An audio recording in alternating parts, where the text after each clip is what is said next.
जय गुरुदेव। जय गुरुदेव। जय गुरुदेव। जय गुरुदेव। जय गुरुदेव। जय गुरुदेव। जय गुरुदेव। नाम किसका? प्रभु का। जय गुरुदेव। नाम किसका? प्रभु का। जय गुरुदेव। नाम किसका? प्रभु का। प्रभु का प्यारा नाम। जय गुरुदेव। प्रेमियों, ये रात्रि परमात्मा संदान सेवा जो आप लोग कर रहे हो, ये हिंदुस्तान में एक अनोखी मिसाल है। लोग दिन में परिश्रम भूल गए और तुम रात्रि में कर रहे हो। ये छोटी बात नहीं है। आज सारा हिंदुस्तान तुम्हें देखा कि 88,000 ऋषियों की तपोभूमि नैमिषारण्य में रात्रि परमार्थी संधान सेवा में ये बड़ा आश्चर्य लोगों को हो रहा है। ये कैसी भूमि है और वो कैसे लोग हैं जिनके अंदर ये सेवा भाव, निस्वार्थी सेवा, ये कोई लोभ लालच में नहीं करते, ये कोई मान सम्मान के लिए नहीं आए, ये कोई मजदूरी पैसा सामान लेने नहीं आए। इनकी सेवा निस्वार्थ, केवल आदेश का पालन करते हैं। तो ये तो लाभ इनको है, क्योंकि आदेश पालन करना ही ये सर्वोपरि आज्ञा है। और वो आदेश जो जनहित में है, जो समाज हित में हो, धर्म हित में हो, देश हित में हो, वो आपको ये अवसर मिला है, इसका लाभ उठाएं। आगे जीवन रक्षक गुरु पूजा महान पावन पर्व होने जा रहा है, जिसमें देश के कोने कोने से श्रद्धालु भक्त प्रेमी आ रहे भारी संख्या में है। तो जो तुम ये परमार्थी संधान सेवा कर रहे हो, ये भूमि तैयार कर रहे हो, इसमें वो लोग बैठकर सत्संग सुनेंगे, सुमरन ध्यान भजन करेंगे और सेवा करेंगे। वो लाभ तुम्हारे खाते में होगा, क्योंकि भूमिका आपकी बनाई है, मेहनत आप कर रहे हो। इतनी भीषण गर्मी में आज 2 महीने से लगातार तुम ये सेवा कर रहे हो। सब देखकर बड़ा आश्चर्य कर रहे हैं, ये कैसे लोग घर से निकलना पसंद नहीं करते हैं, इतनी गर्मी धूप। लेकिन ये प्रेमी आदेश हुक्म का पालन करके इन निस्वार्थ सेवा कड़ी धूप में कर रहे। ये छोटी मोटी बात नहीं है, ये तो बहुत बड़ा काम है। और आज लोग श्रम, परिश्रम और ईमानदारी 2 चीज भूल गए हैं, जिसके कारण समाज का विकास नहीं हो रहा, देश का विकास नहीं हो रहा, परिवारों में विकास नहीं हो रहा, इंसानों का विकास नहीं हो रहा। इंसान के लिए 2 चीजें चाहिए विकास के लिए, एक परिश्रम, एक ईमानदारी। इस समय दोनों खत्म है, ईमानदारी भी खत्म है और परिश्रम कोई करना नहीं चाहता। और ये परिश्रम देकर वो भी निस्वार्थ, आज जिनको तनख्वाह दी रही वो भी नहीं सेवा करे, वो भी समय से ड्यूटी नहीं देते, ना समय से काम करना पसंद करते, ना उनके अंदर समाज सेवा, न देश सेवा, न मनुष्य कोई सेवा नहीं है। लेकिन ये जो काम हो रहा है इतनी कड़ी धूप में, और प्रेमी सुबह से शाम रात में, सुबह 6 बजे से 9 बजे तक धूप में भी, और रात्रि में 6 से 10 बजे। ये रात में जो हो रहा कोई कर ही नहीं सकता। जब दिन में नहीं करते तो रात में कौन करेगा? कर रहे हैं और निस्वार्थ कर रहे। इनका कोई लोभ लालच, इनका कोई स्वार्थ नहीं, कोई पैसा, कोई मजदूरी, कोई मान सम्मान सामान की इच्छा से नहीं, केवल आदेश हुक्म का पालन करें। इनको आदेश मिला कि तुमको परमार्थी संविधान सेवा करनी, बस ये चुपचाप आश्रम से निकले और सेवा स्थल पर आ, और बड़ी लगन के साथ, ना कोई किसी से बात करता है, न किसी निंदा आलोचना बुराई, इससे भी बच रहे, क्योंकि इनके निशाना है।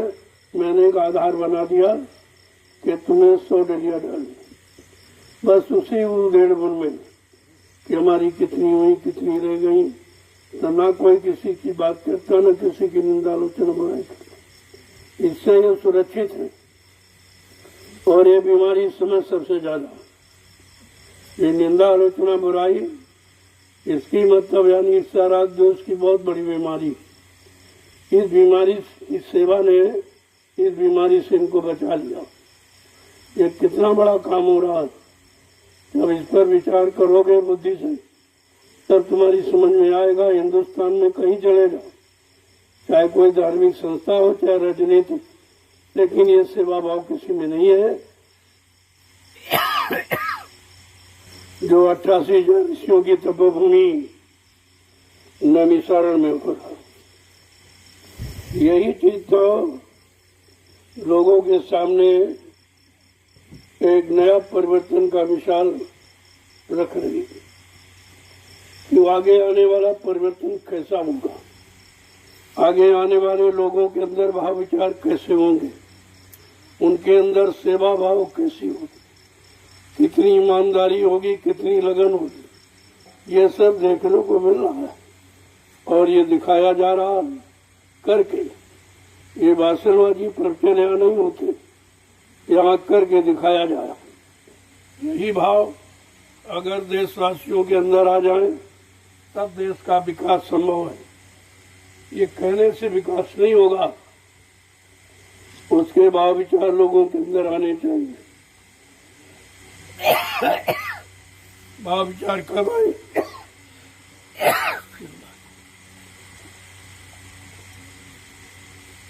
भाव विचार कब आते हैं? जब स्वयं में लगन और चरित्रता होती है। ईमानदारी, मेहनत और चरित्रता जब स्वयं में होती है, वो एक नवीन समाज का निर्माण कर सकता। बाकी अच्छे सच्चे चरित्रवान ईमानदार समाज का निर्माण ये भाषणों से, प्रवचनों से नहीं होगा, वो तो करनी से होगा। और वो करनी जब तक जो कह रहा उसके अंदर नहीं होगी, तो दूसरों के अंदर करनी नहीं ला सकता। इस पर आपको विचार करना चाहिए। आज 2 महीने से लगातार ये सेवा चल रही है, रात्रि परमार्थी संविधान सेवा। रात में लोग 6 बजे से 10 बजे तक सेवा करते हैं और सुबह 6 बजे से 9 बजे तक, ये दोनों समय। ये मजदूरी देकर, तनख्वाह देकर आप नहीं करा सकते। पूरे हिंदुस्तान की बात नहीं, सारे विश्व की बात करता हूँ। कोई भी तनख्वाह, पैसा, वेतन देकर भी इस तरह की सेवा नहीं करा सकता जो आज ये नैमिषारण्य की पावन पवित्र भूमि पर किया जा रहा है। कोई न कोई बात तो जरूर है कि इस परमान सेवा के लिए इस भूमि का चुनाव, क्योंकि 88,000 ऋषियों की तपोभूमि है। विश्व में आप कहीं चले जाओ, इतनी बड़ी संख्या ऋषि मुनियों की कहीं पर नहीं जहाँ पर यह तपस्या की गई। यह है तपोभूमि, लेकिन इसकी जानकारी किसी किसी को। वैसे तो यहाँ तमाम गांव बस गए, तमाम शहर कस्बे बस गए, लेकिन 88,000 ऋषियों ने जो तपस्या की उसका मतलब तो कुछ नहीं निकला। वो तपोभूमि का मतलब कोई नहीं जानता। वो तो महात्माओं को मालूम है। जब संत महात्मा आएंगे तो आपको ऋषि मुनियों की तपोभूमि का लाभ बताएंगे कि उस भूमि का लाभ किसको मिलेगा। वैसे गोस्वामी जी महाराज ने रामचरितमानस के उत्तरकांड में स्पष्ट लिख दिया कि तीर्थवर नैमिष विख्याता अति पुनीत साधक सुखदाता। ये तीर्थों का महातीर्थ है नैमिषारण्य, अति पावन पवित्र है। इस भूमि का लाभ किसको मिलेगा?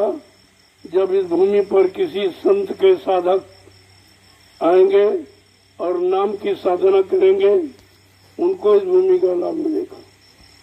अब नाम की साधना कैसी की जाए? तो जंगल हो गया था, उस जंगल को समतल बनाया जा रहा, उबड़ खाबड़ भूमि को बराबर किया जा रहा। वो जबरदस्ती नहीं, मोल खरीद के प्रेमियों को पैसा देकर, जिनकी जमीन है उनको उचित उनके मांगने के अनुसार उनको पैसा देकर ये जमीन में लेता हूँ। मैं दान नहीं लेता हूँ, जबरदस्ती नहीं लेता, पैसा देकर के। और वो किसी लिए कि इस भूमि पर कुछ होना है, वो होना है जो दुनिया में कहीं नहीं होगा। उसका समय आ गया, उसी को कहते हैं परिवर्तन। और परिवर्तन किसी की समझ में आने वाला है नहीं। स्वार्थी, लोभी, लालची, मानी, अभिमानी, गुमानी, इनके अंदर ये भाव नहीं आएगा कि परिवर्तन किसे कहते हैं। परिवर्तन होगा, इसे कोई रोक नहीं सकता। उसी परिवर्तन के लिए प्लेटफार्म तैयार किया जा रहा। सर्वप्रथम तो जमीन चाहिए, क्योंकि परिवर्तन का आधार भूमि है।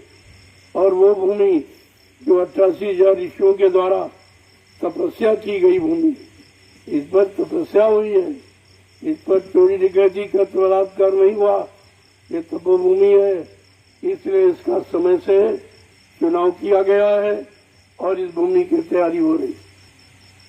धीरे धीरे सबकी समझ में आ जाएगा। आप देखते रहिए किस तरह से समय कर्मठ बदलता और तुम्हें मजबूर कर देगा। तुमको सुधरने के लिए, तुमको शाकाहारी बनने के लिए, तुमको सच्चा ईमानदार चरित्रवान बनने के लिए मजबूर कर देगा समय। वो समय आपके सामने लाके खड़ा कर दिया जाएगा संत महात्माओं के द्वारा। वो नेताओं के द्वारा नहीं, संत महात्माओं के द्वारा। ये ऋषि मुनियों की तपोभूमि है, ये नेताओं की नहीं है। ये मतलब स्वार्थी, लोभी, लाचियों की नहीं है। ये अध्यक्ष मंत्रियों की, वक्ताओं की नहीं है। ये संत महापुरुषों की भूमि है। इस पर संत महापुरुष ही परिवर्तन करके दिखाएंगे और उस परिवर्तन के लिए सभी लोग नतमस्तक हो जाएंगे। क्योंकि वो परिवर्तन एक जाति के लिए नहीं, एक धर्म के लिए नहीं, एक देश के लिए नहीं, सर्वदेशी, सर्वहितैषी और समदर्शी और दूरदर्शी ये परिवर्तन होगा, जिसके बारे में अभी आप कुछ नहीं जानते हो। लेकिन मैं बराबर इशारा करता रहता हूँ। समय समय पर वो परिवर्तन अजीबोगरीब होगा, जो आज तक इस धरती पर कभी नहीं हुआ और किसी ने करके दिखाया नहीं। वो परिवर्तन आपके सामने आके खड़ा हो जाएगा, तब जन जन सुख सुख और शांति का अनुभव करेगा। ऐसे सुख शांति चुनाव से नहीं आना। मैंने 24 के चुनाव के लिए मना किया था, प्रार्थना की थी कि मतलब राजा और प्रजा दोनों से प्रार्थना की कि समय ये चुनाव के लिए अच्छा नहीं है। देश की माली हालत इतनी अच्छी नहीं है, देश पर इतना कर्जा है, उसका तो ब्याज तक तुमने दिया नहीं है। और चुनाव कराओगे तो 70 अरब रुपए फिर खर्च हो जाएगा। ये बैलेंस इतना बढ़ जाएगा जिसको कोई पूरा नहीं कर पाएगा, तो राजा और प्रजा दोनों में खलबली मच जाएगी। आपने उस बात को समझा नहीं, हंसी मजाक में दिया। जोगी जो सामने स्थिति बनती चली जा रही, ये सकुशल नहीं। ये किसी को न सकुशल बना पाएंगे न सकुशल रह पाएंगे। ये दोनों के लिए हानिकारक मैंने पहले कहा था राजा और प्रजा ये दोनों के लिए 24 का चुनाव अच्छा नहीं है, आप इसको टाल दीजिए, जब देश की स्थिति ठीक हो जाए तो चुनाव करा लेना। मैंने आपको मना नहीं किया, ये कहा समय टाल दीजिए, अच्छा समय नहीं, जब अच्छा समय आ जाए तो करा लेना चुनाव। मैं कोई चुनाव का बहिष्कार नहीं करता हूँ, लेकिन स्थित परिस्थिति देखकर मैं आपको सलाह जरूर देता हूँ, क्योंकि हमारे देश में महात्माओं का ये काम हमेशा रहा।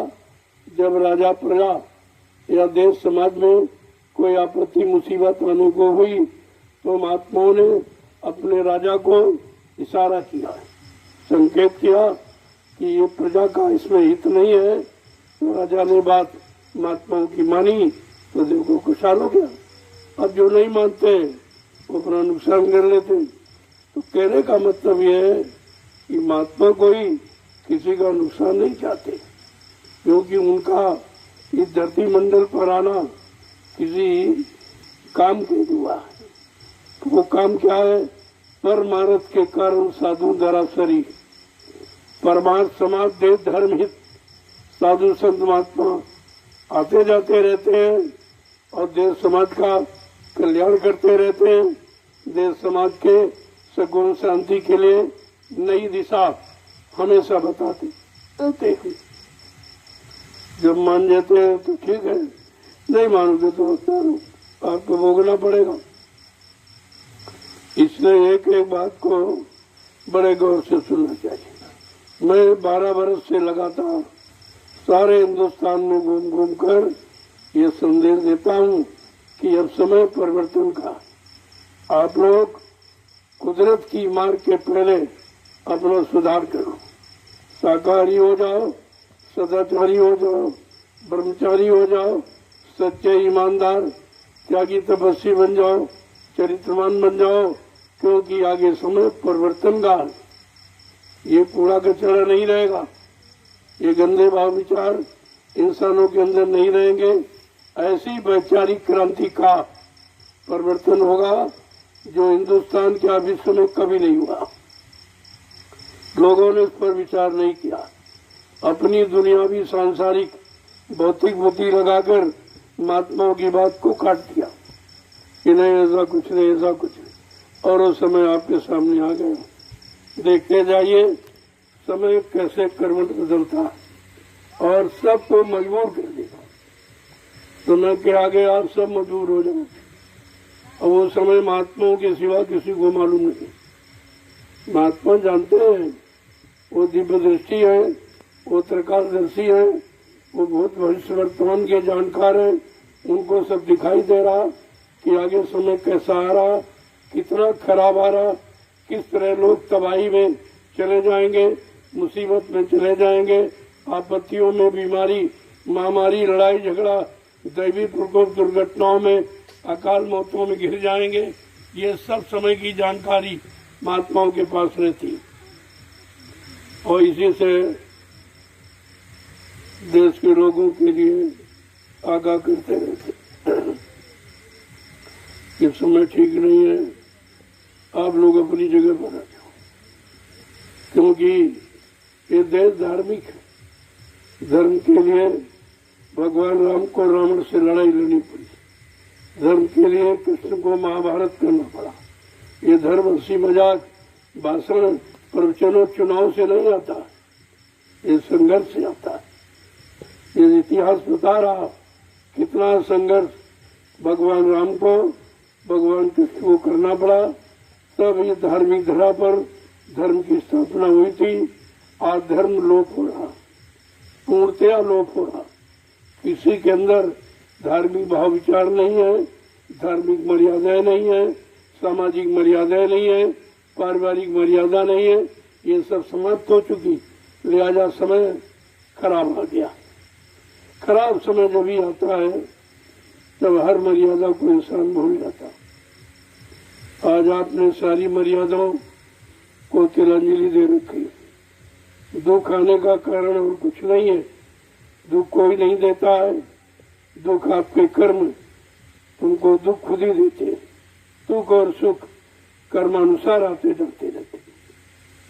जैसे कर्म करोगे वैसा आपको परिणाम मिलेगा, वैसे ही आपके को सुख शांति मिलेगी। लेकिन करना नहीं चाहते हो तो फिर नहीं मिलेगा। महात्माओं ने सदैव हमेशा पहले से इशारा करते ताकि कोई ये न कहे अरे भाई समय के पहले क्यों नहीं बताया, हम सुधार कर लेते, हम जाग जाते, चेत जाते, हम समय से खड़े हो जाते। इसलिए महात्मा समय के बहुत पहले इशारा करना शुरू कर देते हैं ताकि आपको सुधरने का, संभलने का मौका मिल जाए। कितने दिनों से लगातार 10 जुलाई 1952 से बाबा जी लगातार आपको संदेश दिए, पूरे हिंदुस्तान में घूम घूम कर, और 12 बरस से फिर ये लगातार, फिर से दोबारा जब आप भूल गए तो पुनः याद दिलाने के लिए ये 12 बरस से फिर आपके सामने अभियान छेड़ा गया। इनको एक बार फिर मौका दे दो, एक बार जानकारी दे दो ताकि ये न कह सके कि हम भूल गए, हमको किसी ने बताया। अब भी आप नहीं मानोगे, तुम जानो तुम्हारा काम जाने। ये नहीं कह सकते हो कि हमको किसी ने बताया नहीं। और वो बताना निस्वार्थ, उसके बदले कोई पैसा, कोई दक्षिणा, कोई रुपया पैसा सामान नहीं लिया जा रहा। ये जो सच्चा संदेश है देश और समाज के हित में, इसकी कोई स्वार्थ लोभ लालच में नहीं दिया जा रहा, न कोई रुपया पैसा दान दक्षिणा लिया जा रहा। फिर भी अगर आप नहीं समझे तो कुदरत की मार से फिर बच नहीं पाओगे, और कोई ये कह नहीं सकता कि हमको किसी ने बताया नहीं। आज ये अवसर आपको फिर से मिला, जागने का अवसर है। जागो चेतो होश में आ जाओ।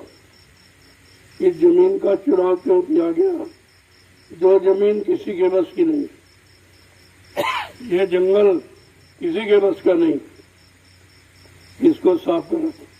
सरकार भी हार गई, वो भी नहीं कर पाई, और आज वो जंगल को साफ कराया जाए और उबड़ खाबड़ जमीन को लेवल में किया जा रहा है। अरे भाई जमीनें लेना तो अच्छी जमीन लिया जाती, ये क्यों लिया जाता? ये भी बात आप नहीं सोच पाए। इसको पैसा खर्च करना है तो अच्छी जमीन खरीदेगा। तो ये कोई जमीन खेती बाड़ी के लिए नहीं, ये धार्मिक व्यवस्था के लिए, इस समाज की व्यवस्था, देश की व्यवस्था का संचालन कहां से होगा? लखनऊ दिल्ली से तो हो नहीं पाया, जहां आपने बनाया वहां से तो कुछ नहीं हुआ।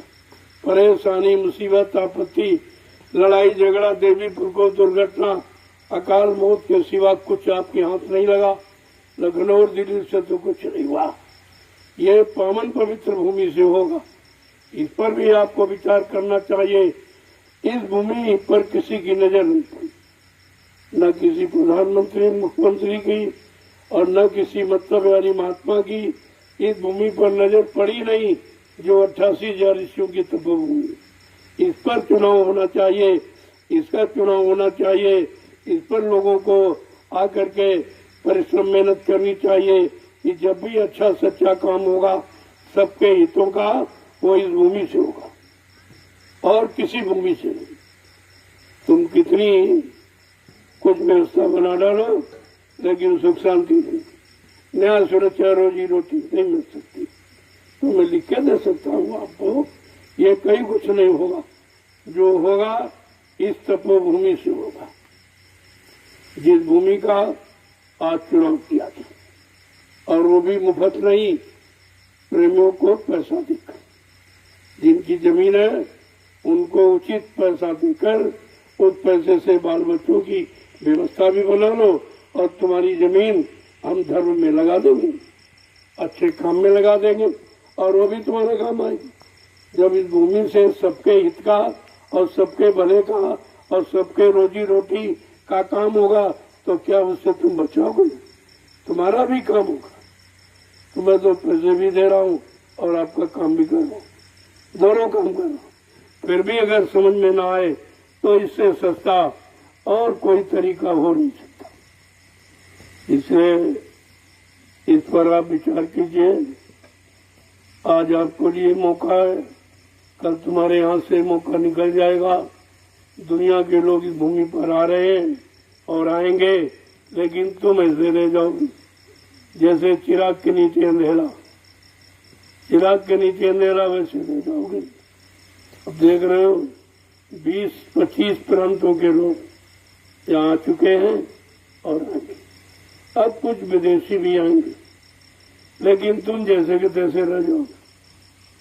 तुम्हारे अंदर से बुराई और निंदा, चुगली, ईर्ष्या, राग, द्वेष से निकलने वाला नहीं है, क्योंकि ये काल का सामान है और तुम काल के एजेंट हो। तो इसलिए तुम्हारा तो बड़ा मुश्किल होगा बचना बचाना। लेकिन तुम ये नहीं कह सकते हो कि हमारे बचने की किसी ने कोई युक्ति नहीं बनाई थी, कोई रास्ता नहीं निकाला था, हम आपको ये कहने नहीं देंगे। हमने रास्ता पूरा निकाल दिया है और प्लेटफार्म तैयार कर रहा हूँ। धीरे धीरे आप देखते रहिए कैसे काम होगा। ये वो भूमि है जहाँ पर 88,000 ऋषियों ने तपस्या की। ये वो भूमि नहीं है जो दुनिया की जमीनें देख रहे हो। तभी तो इसको चुनाव किया गया, तभी जमीन को लिया जा रहा। और मतलब यानी इस भूमि पर एक अच्छे काम करने का संकल्प लिया गया है, इसलिए इस भूमि पर तैयारी हो रही है। और आप अगर शामिल हो जाओ तो अच्छी बात है, आपको भी लाभ मिल जाएगा। जो भी शामिल शरीक हो जाएगा उसको लाभ मिल जाएगा, और नहीं तो काम तो हो जाएगा। काम तुम्हारे द्वारा रुकेगा नहीं कि तुम नहीं आओगे, नहीं जानोगे, नहीं समझो तो काम रुक जाएगा। काम हम रुकने वाला नहीं है, तुम्हारे पर काम थोड़ी है रखा गया। लेकिन आपको लाभ पहले दिया जा रहा कि पहले लाभ आप लोग उठा लो और पीछे जो लोग आए वो। लेकिन तुम पीछे हो रहे हो और वो आगे हो रहे, जो देश दुनिया के लोग आ रहे। अभी आप देखना तो 19 जुलाई से जो कार्यक्रम होने जा रहा है, कितने लोग शामिल होंगे। इतनी बड़ी संख्या इस तपोभूमि पर आ जाएगी, लोग ताज्जुब करके रह जाएंगे। ये तो शहर कस्बों में भी इकट्ठे नहीं हो पाए, जितने जंगल में आ गए। वो जंगल नहीं है, वो तपोभूमि है। तपोभूमि उनको बुला रही, तपोभूमि में आकर्षण है कि सबको अपनी तरफ खींच रही। जिनमें धर्म के अंकुर है, सच्चाई ईमानदारी जिनमें है, वो धीरे धीरे सब खींचे चले आ रहे। और आपको भी सोचना चाहिए। इसलिए समय की रफ्तार को देखिए आप, कितनी तेजी से समय भाग रहा, और तुम समय का पीछे नहीं कर पाओगे। वो आगे निकल रहा है और तुम पीछे भी नहीं चल पा रहे हो। अगर समय के आगे तो चल ही नहीं सकते हो, अगर पीछे चले लोगो तब भी समय का लाभ मिल जाएगा। तुम पीछे भी नहीं चल पा रहे।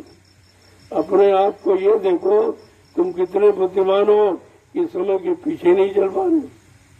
आगे तो चल ही नहीं सकते, वो तो सामर्थ्य शक्ति आप में है नहीं, लेकिन तुम पीछे भी नहीं चल पा रहे हो, ये समझिए पहले। तो फिर लाभ कैसे मिलेगा? अरे जब पीछे चलोगे तभी तो पीछे पीछे लाभ आपको मिलेगा, और पीछे में नहीं चल पा रहे हो तो लाभ से वंचित हो रहे हो। तो इसलिए एक एक वचन को बड़ी सावधानी के साथ सुनिए। ये किताबों में छपा नहीं मिलेगा, ये हजार बाजार में ये बिकने वाली शिक्षा नहीं है। ये संत महापुरुषों का शोध है, उनकी सोच है, जो उन्होंने एक नवीनतम व्यवस्था के लिए ये सोच के तैयार किया जा रहा कि चलो एक बार सबको सुख शांति दे दी जाए, सबको न्याय सुरक्षा मिल जाए, सबको रोजी रोटी मिल जाए, महंगाई गरीबी खत्म हो जाए, बेरोजगारी समाप्त हो जाए, लड़ाई झगड़े चले जाएं, सब लोग पारस्परिक प्रेम प्यार मोहब्बत में एक दूसरे के पास बैठे उठे, एक दूसरे के कामों में वो व्यवस्था तैयार की जा रही जिस व्यवस्था की आप कामना करते हो। व्यवस्था तो वही बनाई जा रही, लेकिन अब आप समझ नहीं पा रहे। जय गुरुदेव, जय गुरुदेव, जय गुरुदेव, जय गुरुदेव। जितनी लगन के साथ तुम ये सेवा कर रहे हो, ये लगन तुम्हारी बेकार नहीं जाएगी। एक एक सेकंड की कीमत आपको मिलेगी, ये व्यर्थ नहीं जाने वाली, क्योंकि तुम अपने लिए नहीं करते हो, अपने बाल बच्चों के लिए नहीं करते हो, तुम्हारे कोई निजी स्वार्थ लोभ लालच नहीं है, इसलिए इसका एक एक सेकंड कितना महत्वपूर्ण है, वो लाभ तुम्हारे खाते में आने वाला है। इसीलिए आपको ये परिश्रम का समय दिया गया है। ये परिश्रम कर लो, मेहनत कर लो, ईमानदारी के साथ रहना सीख जाओ, काम करना सीख जाओ, एक दूसरे से प्रेम प्यार मोहब्बत सच्चाई ईमानदारी चरित्रता के साथ करो। ये सब शिक्षा आपको दी जा रही और करके आपको दिखाया जाना। जब ऐसा समय आ जाता है तो प्रेमियों को ये सोचना चाहिए कि अब हमारा समय अच्छा है। जब अच्छाई सच्चाई का काम शुरू हो जाए तो समझना चाहिए कि अच्छा समय आ गया, अच्छा समय बहुत करीब में आने ही वाला, जिसे कहा जा रहा कलयुग जा रहा सतयुग। सतयुग का मतलब अच्छा समय, सत्य का समय आ रहा है। अब कलयुग माने खराब समय जा रहा है। पहले बात को समझिए आप, धीरे धीरे धीरे धीरे जब वचनों को सुनोगे और मन बुद्धि चित्त से उस पर विचार करोगे तो धीरे धीरे सब आपकी समझ में आ जाएगा ये काम किसके लिए हो रहा। ये काम एक जाति के लिए या एक मजहब धर्म के लिए या एक देश के लिए, ऐसा नहीं, ये संपूर्ण विश्व के लिए, ये संपूर्ण विश्व का परिवर्तन है। तो उसके लिए कितनी बड़ी व्यवस्था होनी चाहिए। जब एक परिवार को सुख शांति देने के लिए परिवार का मालिक कितनी व्यवस्था करता है तब अपने परिवार को सुख शांति दे पाता। आज विश्व को सुख शांति देने का संकल्प लिया जा रहा तो कितना समय लगेगा, कितनी मेहनत, कितना परिश्रम, लोगों के अंदर कितने अच्छे भाव विचार, कितना अच्छा खान पान होना चाहिए ताकि लोग अच्छाई सच्चाई पर चल सके और अच्छाई सच्चाई का लाभ प्राप्त कर सके। जय गुरुदेव, जय गुरुदेव, जय गुरुदेव, जय गुरुदेव। चलो जल्दी जल्दी से करो, जल्दी से आप इस काम को पूरा करें। सब लोग 15-15 डलियां डालिए। इसके बाद मैं आपको प्रसाद दे दूंगा, प्रसाद दे दूंगा। 10 डलियां अपनी, 5 हमारी। तो मैं तो बूढ़ा हूँ, अब ये काम नहीं, पहले मैंने किया, ऐसा नहीं किया नहीं। तुम तो उतना परिश्रम कर भी नहीं सकते जितना हम लोगों ने पूरे समय में किया। अगर किया न होता तो आपसे कैसे करवाता। जो जिसने किया वही करवाएगा, वही उस मेहनत की कीमत समझता कि परिश्रम का जब कितना बड़ा लाभ है, इसकी क्या कीमत है। ऐसे नहीं, मतलब यानी ये मेहनत की गई है, उस मेहनत का फल भी यानी देखा गया है। तो आपसे भी कहा जा रहा तुम भी समय उसका लाभ उठा लो। उतनी मेहनत तो आप नहीं कर सकते हो जितनी की गई है। अब तो आपको निमिष मात्र थोड़ा बहुत यानी आपसे कराया जा रहा, ताकि बिना मेहनत की कोई चीज मिलती है उसकी कदर नहीं होती। आपको मेहनत करा के जब कोई चीज मिलेगी आप उसकी संभाल करेंगे और बड़े हिफाजत से रखेंगे, उसका बुरी तरह से खर्च नहीं करेंगे आप। इसीलिए तो आपसे ये मेहनत कराई जा रही है कि जहाँ एक डलिया डालोगे मिट्टी तो सोचोगे भाई हमारी डाली मिट्टी कहीं इधर उधर न होने पाए। आपको चिंता रहेगी, क्योंकि जो व्यवस्था आप बनाएंगे उस व्यवस्था की फिक्र और चिंता तुम्हारे दिल में रहेगी। इसीलिए तो सब कराया जा रहा। नई मशीनों से भी कराया जा सकता, लेकिन परिश्रम की बात तो खत्म हो जाएगी। फिर लोग भूल जाते परिश्रम क्या होता। वो तो परिश्रम की परिभाषा संत महात्मा देते, करा के दिखाते। ऐसे नहीं भाषण स्पीच उनके यहाँ नहीं होती, वो करनी कराते और करनी करा के सबके अंदर वो परिश्रम का भाव पैदा करते हैं और सब परिश्रम करने लगते हैं और परिश्रम की कदर सबके अंदर आ जाती है।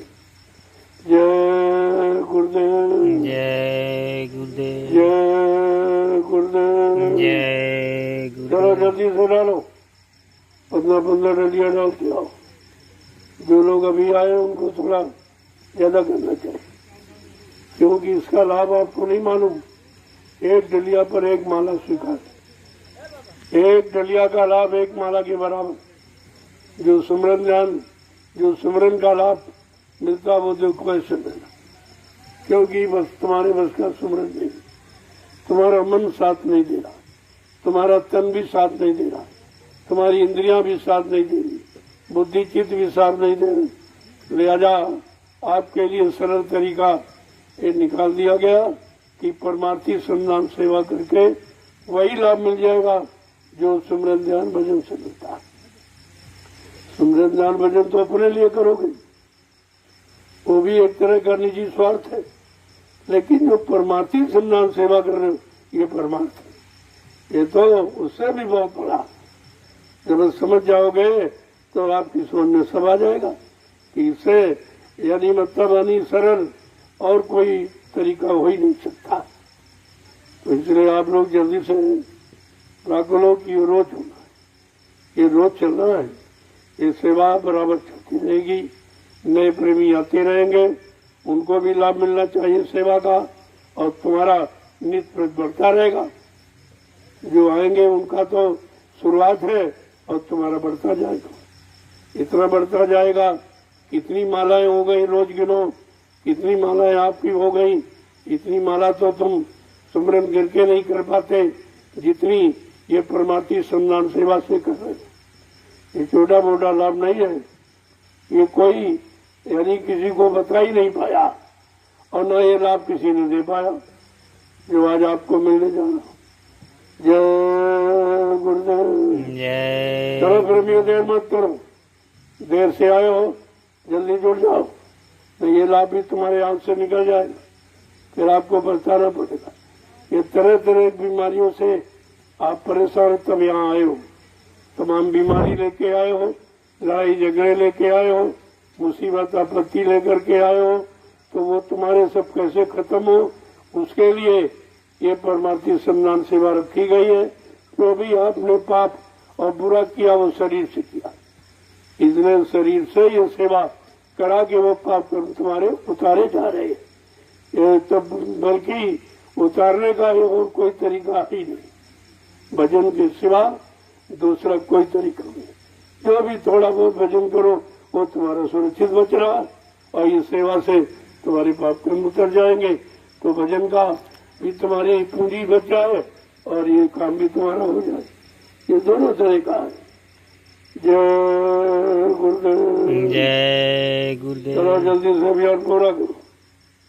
जिनको जो ज्यादा डालेंगे उनकी ज्यादा माला हो जाएगी, उसमें तो लाभ है, लेकिन 15 से कम इतनी तो आपको डालकर ही आप ये प्रसाद लोगे तो ये प्रसाद दवा का काम करेगा।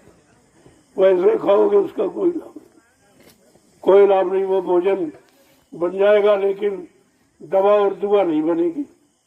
वो तो जब परमार्थी संधान सेवा करके जब आप लोगे प्रसाद, उसका नाम है। वो प्रसाद आपकी तरह तरह बीमारी परेशानी को हटा देगा, कम कर देगा, भूत प्रेतों से निजात दिला देगा। एक तरह का लाभ नहीं है बहुत, और ये लाभ कोई दे नहीं सकता और न किसी को विश्वास इस पर, क्योंकि लोग इसके बारे में जानते ही नहीं, उन्हें पता नहीं है कि पाप कर्मों का बोझ कैसे उतरता है। उन्हें ये क्या मालूम, वो बेचारे इस चीज को जानते नहीं और जानते भी नहीं, मानते भी नहीं, दोनों बातें, तो फिर लाभ से हमेशा वंचित ही रहेंगे। जय गुरुदेव, जय गुरुदेव। देखो सेवा जब मिलती है जब अच्छे कर्मों का उदय होने का समय आ जाता है। जो आपने थोड़ा बहुत पुण्य किया है, कुछ लोगों को के साथ अच्छा व्यवहार बर्ताव किया है, उसका समय आ जाता तो घड़ी आपको मिल जाती। अब वो घड़ी तो आपको मिल गई, लेकिन घड़ी का लाभ कैसे मिले? तो उसके लिए उसी घड़ी में परमार्थी सम्मान सेवा जोड़ दी गई। ये लाभ लेने का तरीका है। उससे केवल लाभ की घड़ी मिलती, पुण्य कर्म से लाभ नहीं मिलता। लाभ पाने की घड़ी, समय, मुहूर्त, ये तारीख, दिन, ये आपको मिल जाएगा। और लाभ मिलेगा उस घड़ी मुहूर्त में जब कोई परमार्थी सेवा करो। परमार्थी माने जिसमें तुम्हारा कोई निजी स्वार्थ नहीं, कोई लोभ लालच नहीं, कोई पाने की इच्छा, लेने की इच्छा नहीं, उसको कहते हैं परमार्थी सम्मान। ये कितना बड़ा लाभ है। और आज परमार्थ शब्द लोग भूल गए। सबके अंदर स्वार्थ है। राजा प्रजा देख ले, सब स्वार्थ में डूब गए, एकदम डूब गए, बिल्कुल स्वार्थ में। ये सेवार्थ, धर्मार्थ, परमार्थ उनके दिल दिमाग से चला गया। वो तो उसकी परिभाषा भी नहीं जानते कि धर्मार्थ, सेवार्थ, परमार्थ होता क्या है, क्योंकि सब स्वार्थ में। राजा प्रजा एकदम स्वार्थ में एकदम डूब गए, सबके अंदर वही भाव बन गया। अब जब सेवार्थ, धर्मार्थ, परमार्थ रहा नहीं तो उसका लाभ कैसे आपको मिलेगा? लाभ कोई किताबें पढ़ने से नहीं मिलेगा। कोई गीता है, कोई भागवत है, कोई पुराण है, कोई कुरान है, कोई बाइबल, इनके पढ़ने का लाभ नहीं है। इनमें जो लिखा है उसको अपने जीवन में उतारने पर लाभ मिलता है। किताबें पढ़ने से कोई महात्मा बन गया या किताबें किसी को महात्मा बना देंगी? वो तो महान आत्माएं मिलनी चाहिए जिन्होंने अपनी आत्मा को जगाया और परमात्मा से मिलाया। जब वो मिल जाएंगे वो तुम्हारे पर दया कर देंगे और तुम्हारी जीवात्मा को जगाकर परमात्मा से मिला देंगे। वो काम उनका है, ऐसे वैसे नहीं कुछ। अब आप लोग जल्दी से ये परमार्थी रात्रि सम्मान सेवा पूरी करो और उसका महाप्रसाद ले लो, क्योंकि आपने मेहनत की है, परिश्रम किए हो तो शारीरिक लाभ तो आपको मिलेगा। जितना पसीना निकलेगा उतनी बीमारी खत्म हो जाएगी, उतनी बीमारी खत्म हो जाएगी, उतना खून आपका साफ हो जाएगा। इसलिए और कितनी बड़ी समस्या है। ऐसी वर्ष में आप परेशान थे तो चलो भाई थोड़ा सा प्रार्थना कर दी गई कि थोड़ा इसको ठंडा कर दो, तो देखो बारिश हो गई। कुदरत ने आपकी फरियाद सुन ली और आपको ठंडक दे दी, पानी बरसा दी। ये सब महात्माओं के ऊपर होता है। वो जब जैसा चाहे कुदरत से आपका काम करा देंगे, लेकिन जब तुम उनकी बात मानोगे, उनके अनुसार अपने जीवन को चलाओगे तब। नहीं ऐसे वो बोलने वाले भी नहीं, वो कुछ सब देखते हैं, सब सुनते हैं, लेकिन कहते कुछ कहेंगे जब तुम उनका कहना मानोगे। ऐसे वो कुछ नहीं करेंगे।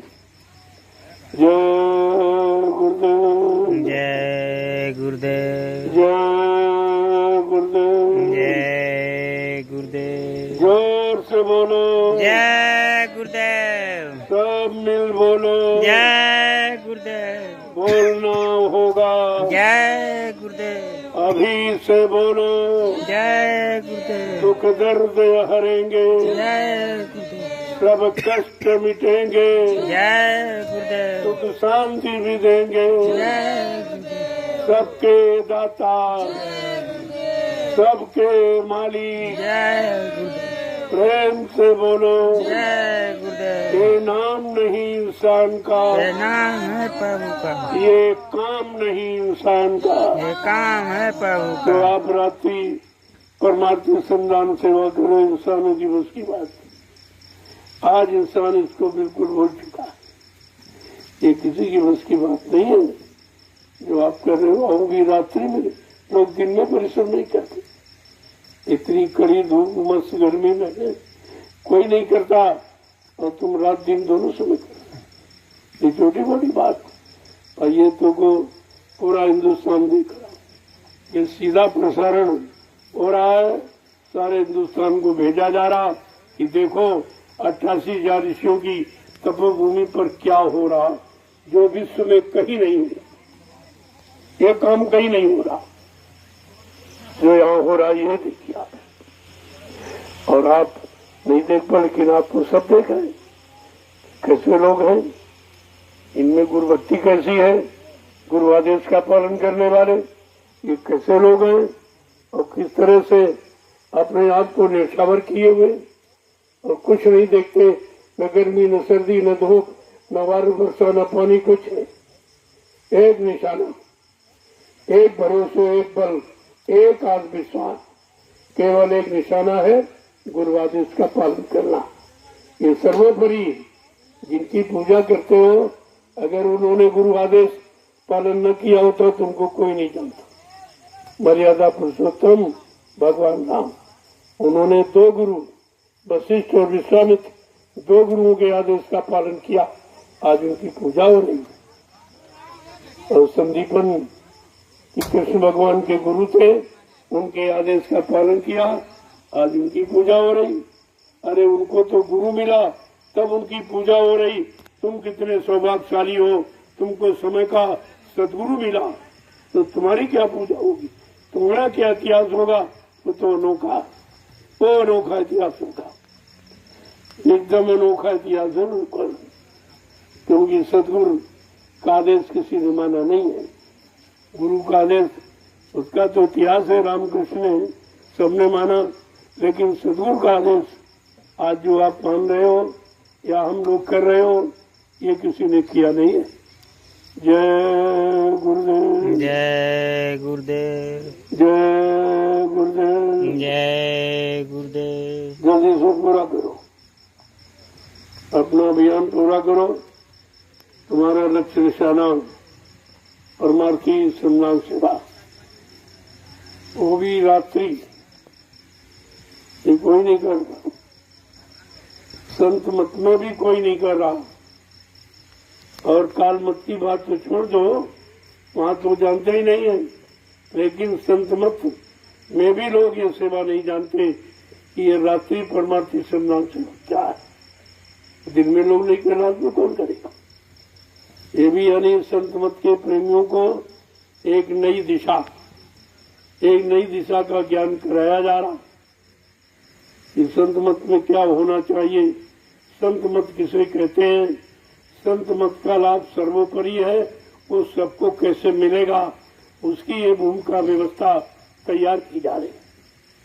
जय गुरुदेव, जय गुरुदेव। देखो जितने नाम आए, नाम के बगैर किसी युग में काम नहीं हुआ, कोई नाम की निंदा नहीं होती, लेकिन अपने अपने समय, अपने अपने युग में जो नाम जगाए गए उन्हीं से काम। सतयुग में योगियों ने हरि नाम जगाया था, उससे काम किया, जो लोग माने उनका काम हुआ। प्रहलाद दुर्गा हुआ देखा, और त्रेता आया तो ऋषि मुनियों ने राम नाम जगाया, उनका आदेश जो माने, उनके अनुसार जो चले आदर्शों पर, उनका काम हो गया। फिर युग बदला, यानी मतलब द्वापर आ गया तो कृष्ण नाम जगाया गया, तो कृष्ण नाम के अनुसार जो चले, कृष्ण नाम को माना, उनके आदेश का पालन किया, उनका काम हो गया। आज तो प्रेमियों सतयुग देता द्वापर है नहीं, आज तो कलयुग है, तो कलयुग का भी नाम आपको मिलना चाहिए।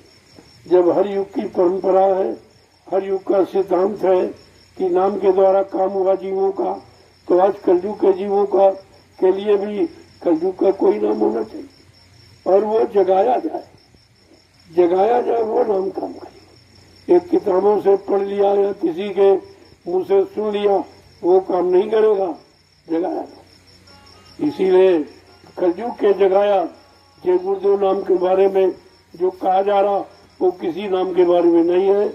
हरि नाम था सतयुग में, लेकिन हरि नाम से ये नहीं कहा गया कि जब तुम हरि नाम लोगे, हरि ने नहीं कहा मैं तुमको मिलूंगा। और त्रेता में सीताराम ने कभी नहीं कहा जब सीताराम नाम लोगे मैं तुमको मिलूंगा। द्वापर में ये कृष्ण नाम ने नहीं कहा जब कृष्ण नाम लोगे मैं तुमको मिलूंगा। लेकिन कलयुग में आपसे स्पष्ट वादा किया जा रहा कि जब तुम जय गुरुदेव नाम लोगे मैं तुमको मिलूंगा और मैं तुम्हारा काम करूंगा। शंका किस बात की? ये ऐसा नाम जो किसी युग में नहीं था। और ये नाम पूरा काम करने का वादा करता, जो किसी युग में वादा नहीं, उन्होंने किया काम लेकिन वादा नहीं किया। वादा तो कर रहा आज ये नाम, आज ये नाम वादा कर रहा कलयुग के जीवों से कि जब तुम्हारा काम कोई न करे, किसी नाम से तुम्हारा काम न हो, तो तुम तो सब तरफ से हार जाओ, आशाएं खत्म हो जाएं, तो कहा बच्चा तुम जय गुरुदेव नाम लेना, मैं तुमको मिलूंगा, मैं तुम्हारी मदद करूंगा। शंका किस बात की, ये स्पष्ट है। जय गुरुदेव। जय गुरुदेव। चलो फिर अभी हो जाए, जल्दी अपना अभियान पूरा करो। ये काम करोगे तो कर्मों का बोझा उतरेगा। ऐसे सीताराम राधे से हमसे नहीं उतरेगा, कहने से नहीं, करने से।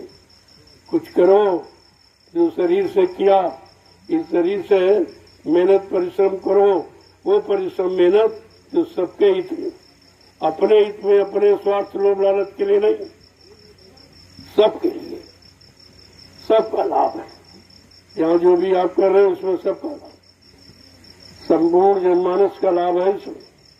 क्योंकि काम किसी एक जाति के लिए, एक धर्म के लिए, एक देश के लिए नहीं, ये सारे विश्व के लिए। ये प्लेटफार्म जो तैयार हो रहा 88,000 ऋषियों की तपोभूमि पर, ये सारे विश्व के लिए, सारे विश्व को सुख शांति देने के लिए। कहा विश्व को सुख शांति कौन देगा, कहते जय गुरुदेव। जय गुरुदेव नाम किसका, कहते प्रभु का। ये आदमी इंसान, ये आत्मा महात्मा का नाम नहीं है, प्रभु का नाम। और सारी सत्ता प्रभु की, मृत्यु लोक से लेकर के और जितने बीच के लोग हैं और सबसे ऊपर सतलोक, वहां तक पूरी सत्ता ये प्रभु की। आज वो प्रभु, सत्ताधारी प्रभु स्वतः मानव चोला धारण करके मृत्यु लोक मंडल पर आ गया, जीवों के काम के लिए, सारी जीवात्माओं के उद्धार कल्याण के लिए आया। लेकिन जब सत्संग सुनोगे, वचनों को सुनोगे, विचार करोगे मन बुद्धि चित्त से, तब तुम्हारी समझ में आएगा ये सब क्या है। ऐसे तो कुछ समझ में आ गया नहीं, आप कितना समय निकल गया, नहीं समझ पाए तो तुम क्या समझोगे। जय गुरुदेव। जय गुरुदेव। जय गुरुदेव। जय गुरुदेव। जय गुरुदेव नाम किसका, प्रभु का। जय गुरुदेव नाम किसका, प्रभु का। सतयुग कौन लाएंगे, जय गुरुदेव। कलयुग को कौन भगाएंगे, जय गुरुदेव। विश्व में सुख शांति कौन लाएंगे, जय गुरुदेव। जन जन में प्रेम कौन लाएंगे, जय गुरुदेव। ये काम है इस नाम का, और किसी नाम ने ये काम नहीं किया। ये काम नहीं किया, मार काट तो किया लेकिन संभाल नहीं किया। और ये जय गुरुदेव नाम मारकाट नहीं सिखाएगा, ये खूनी क्रांति नहीं कराएगा। विश्व परिवर्तन के लिए वैचारिक क्रांति का अभियान चला है। ये वैचारिक क्रांति के द्वारा विश्व में परिवर्तन करके दिखा देगा और सबकी समझ में आ जाएगा कि कलयुग का परिवर्तन कितना अनोखा है, कितना अद्वितीय है, कितना विलक्षण है। जय गुरुदेव। जय गुरुदेव। ये समय कदरा गुफाओं जंगलों में छिपने का नहीं, ये कारता दिखाने का नहीं है। वो तो सतयुग त्रेता का समय था, उस समय उसकी जरूरत थी, क्योंकि उम्र 1,00,000 वर्ष की, 10,000 वर्ष की, 1,000 वर्ष की थी। उस समय को व्यतीत करने के लिए जंगल गुफा का आधार बनाया गया। लेकिन आजकल युग में तो 100 वर्ष आपको मिले, वो भी किसी का 50, किसी का 60-70 निकल गया। अब कितना बचा है, अब उसमें इधर उधर चले जाओगे तो फिर आपको समय मिलेगा नहीं। इसलिए ये छिपने का समय नहीं, ये काम करने का समय। आप तरो औरों को तारो, ये छिपने का काम नहीं है। अपना उद्धार कल्याण करो और दूसरों को भी हो जाए। पहले ऐसा नहीं था, लेकिन आज कलयुग के जीवों के लिए संत सदगुरु जो समय से आए उन्होंने ये अवसर दिया है, ये लाभ दिया है और ये रास्ता निकाला कि आप सबके बीच रहकर सबका कल्याण करो, परिवार में, समाज में, देश में रहो, अपने अपने मर्यादाओं में रहो। किसी को मना नहीं किया जा रहा, लेकिन सबका हित करो, अपना भी करो और सबका हित करो, स्वयं लाभ प्राप्त करो और सबको लाभ प्रदान करो। यही तो आपकी मानवता, यही आपकी इंसानियत है, यही मानव धर्म है। तो इसे आपको समझना पड़ेगा। जय गुरुदेव, जय गुरुदेव। चलो प्रभु जल्दी से ये अपना अभियान पूरा करो। आ जाओ, मैं आपको आपकी मेहनत परिश्रम का ये प्रसाद देता। देखो, हिंदुस्तान में कोई प्रसाद नहीं देता। प्रसाद बनाना किसी के बस की बात है ही नहीं। प्रसाद बना नहीं सकता कोई, इसलिए बेचारे जब बना नहीं पाते कहते दुकान से खरीद के ले आओ। अरे प्रसाद खरीदा नहीं जाता, प्रसाद बनाया जाता। बनाएगा कौन? जिसने अपने वक्त मुर्शिद समय के सदगुरु को खुश कर लिया, उनके आदेश हुकुम का पालन करके, उनके वचनों पर चलकर जिसने अपने सदगुरु को खुश कर दिया, वो उनकी दुआ दया किसी वस्तु में प्रवेश करके जीवों को लाभ दे सकता है। प्रभु प्रसाद बनाए और इस समय किसी को बनाना कोई नहीं बना सकता। तो आप समझ लो, जब प्रसाद बना लो तो देंगे कहाँ से आते? जब बनाना जानते हैं तो कहाँ से देंगे? इसलिए प्रसाद खरीदा नहीं जाता है, प्रसाद बनाया जाता है। प्रसाद में दुआ दया शामिल की जाती, तब वो प्रसाद बनता। वो प्रसाद तुम्हारे तमाम बोले बिछड़े कामों में काम आता है। तमाम तरह की परेशानी, बीमारी, दर्दों को दूर करने में वो दवा और दुआ का काम करता है। वो प्रसाद कहलाता है। जय गुरुदेव, जय गुरुदेव, जय गुरुदेव, जय गुरुदेव। जय गुरुदेव, जय गुरुदेव, जय गुरुदेव, जय गुरुदेव। प्रभु आपकी सेवा पूरी हो गई। जो लोग थक चुके हैं, बैठे हैं, धीरे धीरे प्रसाद। सब लोग आ जाओगे तो भीड़ भी कैसे बनेगी? जितनी देर आप खड़े रहोगे उतनी देर में एक दो डलियां मिट्टी डालोगे। इसलिए धीरे धीरे आओ लाइन में, प्रसाद लेते रहो। सेवा भी नहीं आपकी रुकेगी और प्रसाद भी मिल जाएगा। चलो प्रभु, अब सेवा पूरी हो गई। जय गुरुदेव, जय गुरुदेव। एक रात्रि परमात्मा संधान सेवा आज की आपकी पूरी हो गई। बड़ी मेहनत परिश्रम के साथ जो आपने तपस्या की, ये तपोभूमि पर तपस्या ही है जो आप कर रहे हो। ये कलयुग की तपस्या है और लेकिन लाभ इसका ज्यादा है। कलयुग में संत महापुरुषों ने लाभ ज्यादा रखा और मेहनत कम रखी, लेकिन कलयुग के कमजोर जीवों के लिए यही बहुत है। उनके लिए बहुत बड़ी मेहनत है। जब पिछले युगों के तपस्वियों को याद करोगे कि हजारों वर्ष तक जंगल में ऐसे ही खड़े, धूप में, सर्दी, गर्मी, बरसात, आंधी, तूफान, ओला, पाला, तुषार सब बर्दाश्त किया, लेकिन उसका लाभ नहीं मिला। कि उस समय लाभ देने वाले संत महापुरुष नहीं थे जिनको अधिकार है। वो अभी कलयुग में आए तो उन्होंने तपस्या करके भूमि को तो पावन पवित्र बना दिया लेकिन आज लाभ आप लोगों को मिला। ये लाभ पाने का समय आ गया। उस समय तपस्या करने का समय था और आज भूमि का लाभ पाने का समय। तब भी लोग चूक गए, वो भी चूक जाएंगे। क्या सबके सब लोगों ने तपस्या थोड़ी की थी? वैसे सबके सब लोग लाभ भी नहीं प्राप्त कर पाएंगे। तो बड़े भाग्यशालियों को ये चीज होती है, नहीं तो उनको दिखाई नहीं दे रहा लाभ क्या। सामने बट रहा है, सामने मिल रहा, लेकिन वो देख नहीं सकते।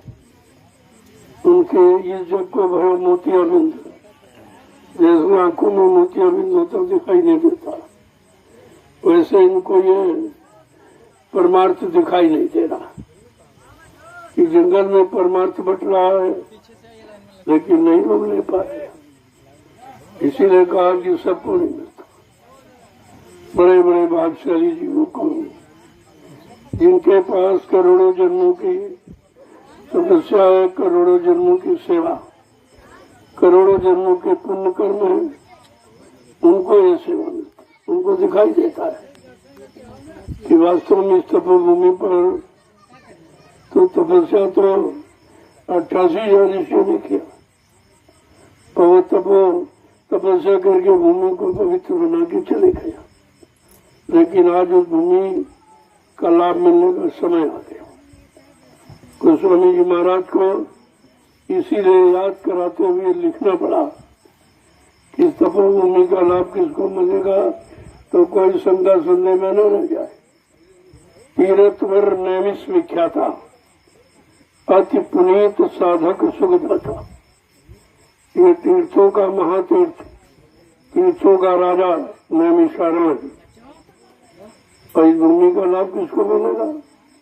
जब किसी संत के साधक सुखदाता, साधकों को सुख देने वाली ये भूमि है। जब किसी संत के साधक नाम की कमाई इस भूमि पर आके करेंगे, उनको इस तपोभूमि का लाभ मिले। बड़े साफ शब्द में लिख दिया ताकि किसी को कोई शंका न रह जाए।